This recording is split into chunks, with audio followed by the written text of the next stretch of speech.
Okay, according to Let's Move Northern Facts webpage, which I accessed March 8th, in America, 1 in every 3 children are either obese or overweight. That rate increases to 40% among the Hispanic and African American populations. So based on these numbers, we can see that obesity is a huge problem in our country. So tonight, my goal is to convince you that Let's Move is part of the solution. To do that, first, I'm going to tell you a little bit about America's obesity problem, how Let's Move plans to stop it, and how you can support them if you choose to do so. But first, what exactly is the problem? To really understand this question and to answer it, we need to know what exactly obesity is. According to publichealth.org, a report they published called Obesity in America, which I accessed March 8th, doctors classify people into 4 different weight classes. These are underweight, healthy weight, overweight, and obese. These weight classes are based on your body fat compared to your height and weight, and is measured by the body mass index, or the BMI, which I'm sure some of you have heard of. So what does this mean? For example, someone at an average height of about 5'9" would be considered obese if they were over 203 pounds or had a BMI over 30. So who does it affect? Who does obesity affect? The CDC published a report which I accessed March 8th that states that children and young adults, which is ages 2 through 19, have an obesity prevalence rate of about 17%.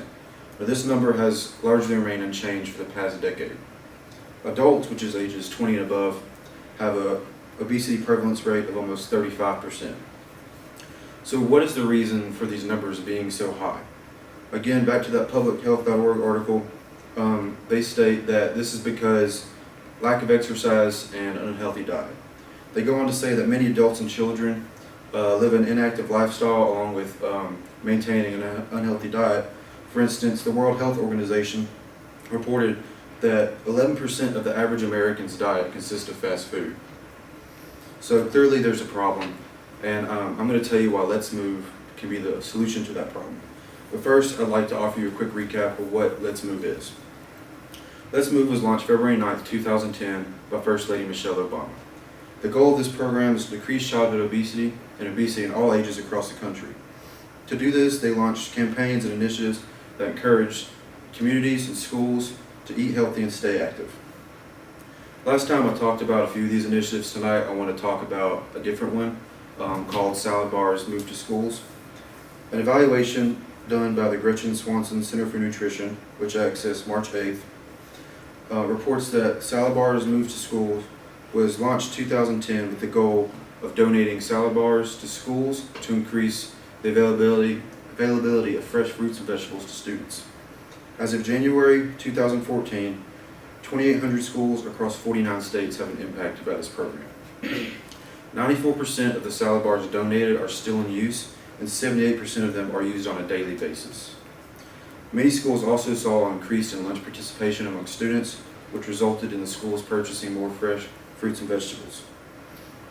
And this is just one of the many ways Let's Move has had a positive impact across the country.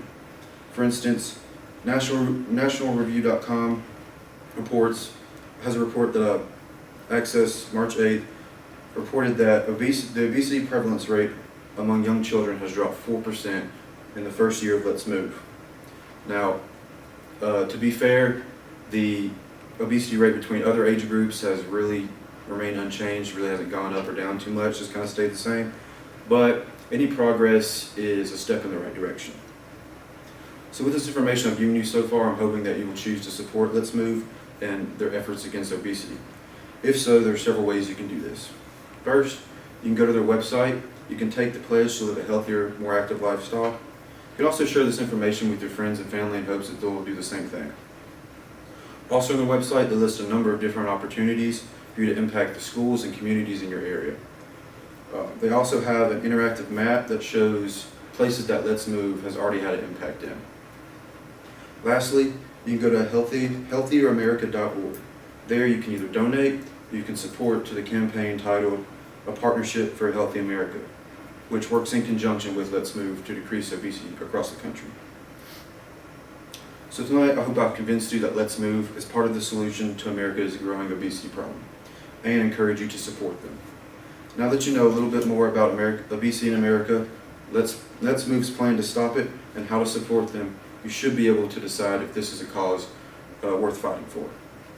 Once again, and lastly, obesity is a nationwide epidemic, and in order to defeat it, we all have a role to play. Thank you.